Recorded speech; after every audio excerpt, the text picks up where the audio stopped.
不战而屈人之兵，善之善者也。不用一兵一卒，便可让人心服口服。这是古代统治者管理下属的最高境界。但是这种能力可不是一般人能够具备的。大部分的统治者基本还是通过法律来震慑群臣。帝王为了震慑群臣，采取的刑罚种类有很多，像五马分尸、腰斩、斩首等，这些词汇在影视作品以及相关的文献中出镜率相当高。而今天猫要跟大家分享的是一种被古人称为最怕的温柔酷刑，用动物器官行刑，让人在极乐中离开人世。大家好，欢迎来到猫眼观察室，在这里猫爷收集了天下最新的奇闻趣事，带您进入闻所未闻的奇异世界。点赞订阅加小铃铛，精彩内容不容错过。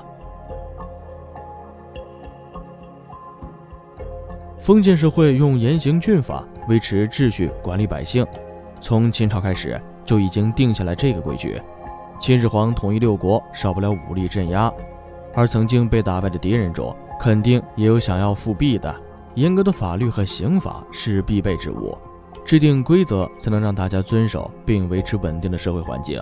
皇帝维护权威，则需要利用畏惧感，这是残酷刑有由来的原因之一。可能大家最熟悉的就是凌迟和斩首。凌迟最早出现在五代时期，由于画面实在太美，这里猫爷就不再赘述了。但这里猫也要特别提一下，有传言说，如果凌迟途中犯人提前死去，施行者也要受到惩罚。而腰斩的痛苦过程同样很高，因为人体内脏以及大脑基本上都在上半身，行刑后被罚者一般都还有意识，因此会眼睁睁地看着自己的生命消失，真可谓是一种身心俱乏呀。所以有些家属会提前贿赂刽子手，让他们下手利落些，从而减轻痛苦。而这些刑法对于犯人来说虽然过于残忍，但却能为统治者起到威慑作用。毕竟有些人犯错之后想到后果，可能也就放弃想法了。相比之下，斩首就简单多了，没有太多痛苦。不过还有一种比上面这些更令人害怕的刑罚——梳洗刑。梳洗刑的名字听起来好像也没有多么的暴力可怖，反倒透露着一点点文艺气息，好像是古代每个女子平日里都会做的洗头梳头一样。但事实并非如此，古代的梳洗所指的并不是给犯人洗头，而是比凌迟更甚。这里猫爷只能简单的描述一下，在实行梳洗的时候，行刑人会用一把铁制的刷子，刷子的刷毛是十分锋利的刃具，然后在犯人身上梳一遍。是的，就是梳一遍，梳的不是毛发，而是皮。好了，再说下去恐怕就播不了了，有兴趣的观众自行搜索了解一下吧。话说回来，说到最温柔的酷刑，那就不得不提到古代西方人的梳洗了。古代西欧人所使用的梳洗刑罚和中国古代的铁梳子梳洗有所不同，他们所使用的是一种动物身体最柔软的器官——舌头，而且这种刑罚主要是针对女性。17世纪欧洲30年战争期间发明了一种酷刑，将犯人手脚绑在凳子上让其平躺，鞋袜脱掉，在脚底涂满蜂蜜或者食盐，然后牵来山羊让它舔脚底板。盐对于山羊来说是微量元素，能对身体起到重要作用，喂养过程中必不可少，也是饲料中要用到的必需品。而山羊是食草动物，舌头柔软，中间还有小凹槽，并且布满小倒刺，舔舐脚底时能产生强烈的刺激感。另外，人体脚底有很多穴位神经，平时并不会经常触碰，所以比较敏感。被山羊舔食后，会让人忍不住的大笑躲避。由于捆绑牢固，无处可躲，只能被动承受。而这也被称为最温柔的酷刑。犯人一直保持着一个痛并快乐着的状态，有时候痒比痛更难熬。很多俘虏都是在这一招下选择招供，即使也有人能坚持下来，流血的伤口也会很快溃烂，结局可想而知。偶尔大笑的确能愉悦身心，有利于身体健康，但持续狂笑则有生命危险。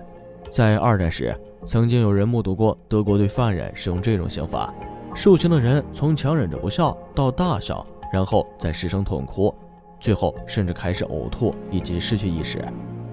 据分析，人持续狂笑会使肺里的空气越来越少，失去呼吸能力，于是造成极度缺氧窒息而死。由于这种刑罚短时间内不会造成致命伤害，行刑一般会持续数个小时。在此期间，犯人会不断的大笑和求饶，场面十分奇怪。而且受刑部位也不一定非要在脚底板，腹部、膝盖和肋骨等敏感部位都可以受刑，所以千万别小看这个刑罚，看似简单，实则比凌迟还可怕。电视剧《倚天屠龙记》中，张无忌逼供赵敏用的就是笑刑。张无忌精通医学之术，把赵敏点穴定住，然后扣他的脚板，哪怕性格坚强的赵敏也没能扛住整个过程，最后狂笑不止，交代了所有的真相。至于前面猫爷为什么说笑刑只针对女性，主要有以下2点原因。第一，保全颜面，身上不会出现那种暴力施行的痕迹，在某种意义上说，这也是在一定程度上保持对女罪犯最后的尊重。第二，女性的感知器官一般来说都比男性的感知器官更加成熟敏感，通俗的来讲，就是说女性能够体验到笑刑的痛苦程度要比男性更强。其实在中国2000多年的封建中出现了许多陋习，尤其是在一些偏远的地方，山高皇帝远，官府也可能管不到，去趟集市都可能要走3天，不像现在有电话、视频之类的。这些偏远的地方当然也是有管理办法的，通常是交给当地最为德高望重的人管理，一般是族长或是年长的人。这样的人有被村长一致推举出来的，也有子承父业相传的。当地遇到纠纷或者其他问题时，这个推举的人就会站出来担任领导，化解问题。他们也可以说是基层的审判者，甚至是有着生杀大权，自然也产生了一些私刑，用来惩罚犯罪者。在这些私刑之中，最为残忍的一种就是浸猪笼。猪笼的本意是装猪用的竹子变得圆柱状的笼子，当它成为行刑工具的时候，就是把人装入其中，然后进入水中。根据受刑人所犯罪过的大小，浸猪笼分为半浸和全浸。在一些影视剧中，通常表现的浸猪笼就是直接把人沉入水中淹死。其实这是过于片面的艺术表现手法，在实际执行过程中也存在浸一半以是惩戒以及花钱赎罪的情况。在影视剧中，浸猪笼的受刑者都是女人，这些女人所犯的一般为通奸罪，即便是在封建社会其实都是有法律的，只不过受一些乡规俗约的影响，法律执行不了，才出现这种残忍的陋习。很庆幸我们生活在现代。至于通奸罪的男方，通常情况是被众人打死，也存在花钱了事的情况，这就需要犯罪的男人跟女性家属达成协定，也就是私了。